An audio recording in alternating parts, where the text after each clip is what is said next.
Hey everyone, it's Jason, and welcome to another unboxing for Red Dragon Inn Allies set. So a single pack for Halen the Unhinged. So these little single boxes are nice add-ons for your extra characters. If you just want, grab one more character to play as, or a couple different ones, and not have to buy a big box set. Plus, they you get a little bit more advanced, or I don't want to say complicated because that makes it sound bad. But yeah, you need to think about it a little bit more to do some of their stuff. But we'll see that as we take a look. So we have Halen here, who is going to be our human shaman. So he actually has a separate totem deck, which is actually really interesting on how it works. So what do we have in the box? We have our instruction manual, of course. A little guide that explains how his totems and his totem combos work, which I'll just go through as I show the cards. But of course, we have all the rules that do really good examples. Always great to have. We of course did our token sheet with our extra small gold and our fortitude and alcohol content markers. So you can go ahead and use those. Then we get our little playmat here, which has our turn order, fortitude, and alcohol counter, deck, strictly discard pile. Now, if you have bought any of the newer sets, they have the fun, better versions of these, like this. Now, this is not in this box. This is the one you get in the small little box here. But if you buy set number 5, the character trove, you will get this for all characters that came out before that. These are really nice. They work. You don't have to have this. The other one works just fine. But what's really great about this one, especially for a character like this, is it has on the side here, has your totem deck, your totem discard pile, and tells you to put your totems on top. Just gives you a little bit of layout for those. Plus, the turn order gets expanded out. So instead of just being draw, discard, action, order, drink, and drink, it also adds in your action or turn, tells you to reveal a totem and do your actions with your totems. So it adds in the extra specific steps for the characters. These are really nice to have for that reason. Again, not necessary, but they're in box number 5 if you're interested. The other thing that will also be in box number 5 that is not in here is the deck divider, and this is for your storage decks, which is really nice. To just keep your characters separate. The other fun thing is on the back is they have a description on how the cards work. So how his deck works is he has his totems. At the beginning of your turn, you reveal a totem. And you have other cards that might tell you to reveal your totems. During your action phase, you may play both an action card from your hand and one totem combo using any combination of your totem cards revealed. So you can have several different totems out at a time. Then you pick a grouping of them and you use them to use all their combos. And then once you're done using them, you declare your entire totem combo before knowing how someone's going to respond to it. So basically you gotta pick it, like, okay, now I'm playing this as, if you pick these 3 cards they're showing here and use it as a combo, you have to declare that first, and then whoever you target can now decide what to do with it. Because they could be like, oh, I'm going to get rid of this, or I can reduce or do that, and then you can't adjust your thing. And then when you get done, I believe after you get done, you discard them. Ooh, that's a good question here. It doesn't specify that on here. Of course, I have a discard pile. Yes, you're going to discard them when you're done. And I'm guessing after your pile is empty, you just reshuffle it. Is my guess. I'm trying to see if it specifies here.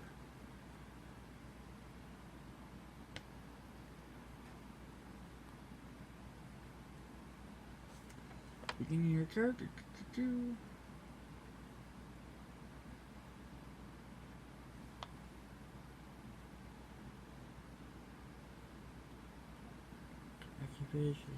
Next player, affecting totems, clear your totem pile, nothing happens. Put it in your discard pile, other rules. It actually doesn't specify what to do if your totem deck runs out.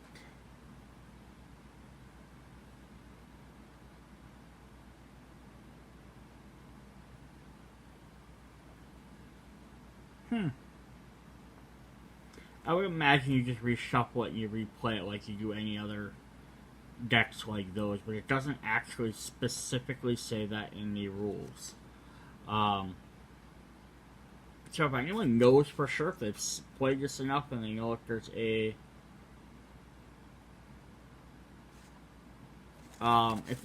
a different rule for that, let me know. Alright, let's go ahead and look at his card then. So of course he's going to have the same cards everyone else has. He has his 1, 2, 3, 4, 5. He gets 7 copies of Gambling I'm In, which is an action gambling card to start a round of gambling or take control round of gambling. He's got 2 copies of I Raise, take control round of gambling. Each player, including you, must ante again. He's got 2 copies of Winning Hand, take control round of gambling. The next card to take control must be a cheating card. The wench thinks you should stop playing with drinks. Negate is sometimes a card that changes the effect of a drink. This includes that negates, ignores, split drinks, passes drinks, or alters drink effects. Can only be affected by I don't think so. 2 copies of Wench, bring some drinks from my friends. You may play this card during your order a drink phase of your turn. Pay 1 gold to the inn. Order 2 additional drinks. You can tip the Wench. Pick a player, they pay 1 gold to the inn. And his I don't think so card, again, which is the one that everybody gets. Negate a sometimes card. This card can only be affected by another I don't think so. Alright, then he's going to have his specific cards. Just shows little totems here on the bottom, which are kind of cool. I think these guys might be possessed. Take control round of gambling. I dropped my cards. Take control round of gambling. Oops, my cards are damaged. Take control round of gambling. So this one's going to have a picture of a totem on it, which will be one they'll have you draw a totem. What's up your sleeve? Take control round of gambling. Pick another player and force them to leave a round of gambling. Yo, for a shaman who has little totems, he sure gambles a lot. Hang on, did I miss something? Ignore an action, sometimes or anytime card that affects your fortitude, alcohol content, or gold. You may not use this card to ignore a round of gambling. Alright, now we're going to get to some of the fun ones. Tomatic Shield. 2 copies of this. Ignore an action, sometimes or anytime card that affects your fortitude. 2 copies of 4 gold. You may play this card when you are about to lose gold. Use gold from the inn rather than your own stash. A little soul siphoning builds character. Pick another player, they lose 1 fortitude and gain 1 alcohol content. 1 sip of this and you'll see spirits too. Pick another player, they gain 1 alcohol content, and we have a totem. 2 copies of those totems are for your own protection. Or for your protection. Don't touch them. Pick another player, they lose 1 fortitude, and you get a totem. 2 copies of Are You Questioning My Sanity? Pick another player, they lose 2 fortitude. She's got a lot of cheating and a lot of fortitude loss. 2 copies of Tomatic Temperance. Reducing alcohol content of the drink by 2. Oh, that's not what tossing 1 back means. Ignore a drink. 2 copies of Astral Projection. You may play this card when you must ante. Instead of anteing, you may leave the round of gambling or ignore a drink. 2 copies of Tomatic Healing. Doesn't last forever. Pick another player. They lose 1 fortitude. And finally, he has I commune with the spirits, I don't command them. Pick another player, they lose 1 fortitude, and your totem. It's also kind of interesting to point out on his cards, maybe versus other characters, is usually the little dots on the outside are always the same color. His has 1 for each different color. He has an orange, a green, and a purple, because they go with his 3 different types of totems, because he has green health, orange or red, I guess it would be, damage totems, and purple mine totems. So it's kind of just a neat little extra thing there. Alright, so here's this totem deck. So how these work is like this. Here we have the Violent Totem, which is a damage totem. So now this has 2 pictures. It has the damage totem here, which shows it that's the red one or orange one. And then it has a mind totem here with a purple with a little arrow by it. To activate one of these, you have to play a card next to it that has a matching symbol. So to get to use that effect, I have to play a mind totem next to it. So I have the Violent Totem. It says draw a card from your character deck. To activate that ability, I have to play something like a generous token next to it. So I have 2 purples next to each other, and since the purple activates this, I get that ability. But it doesn't wrap around or anything, so if I have one that was... Let's see if they have one that works like that. Yeah, so if we have Backlash Totem here, I have 2 purples next to each other, but my 2 oranges, even though I have 2 oranges, they aren't next to each other. So I can either play it this direction and getting the purple effect, or I could play it this direction and getting the orange effect, but not both.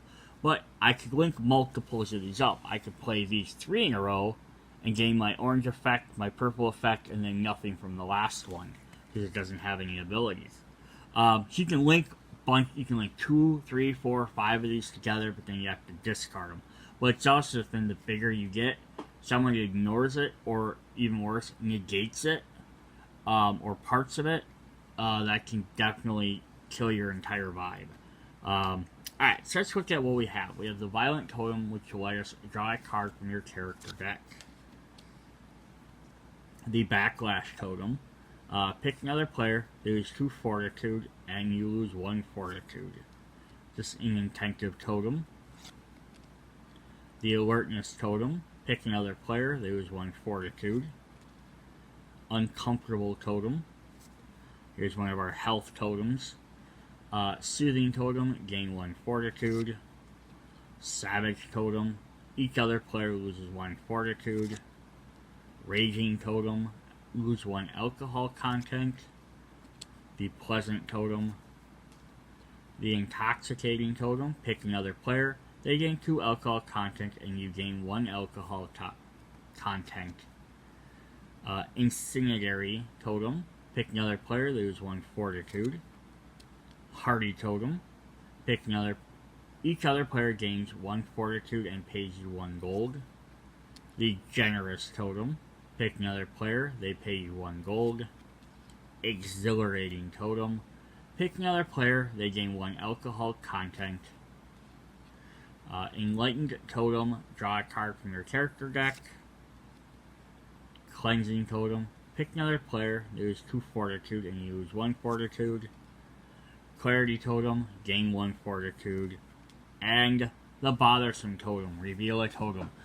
So most of them are basically just the simple things, either up or down alcohol content or fortitude, or drawing an extra card.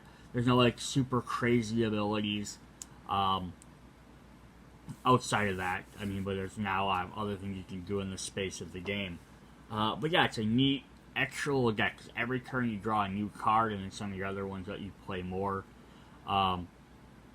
So you're not going to be able to probably do much on maybe your first turn, but after that you can keep playing. But it's also fun is that you can play an action and your totems. So you don't see, it's not a choice between one or the other.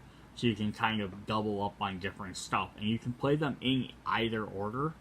You can always do your totem first and then your action.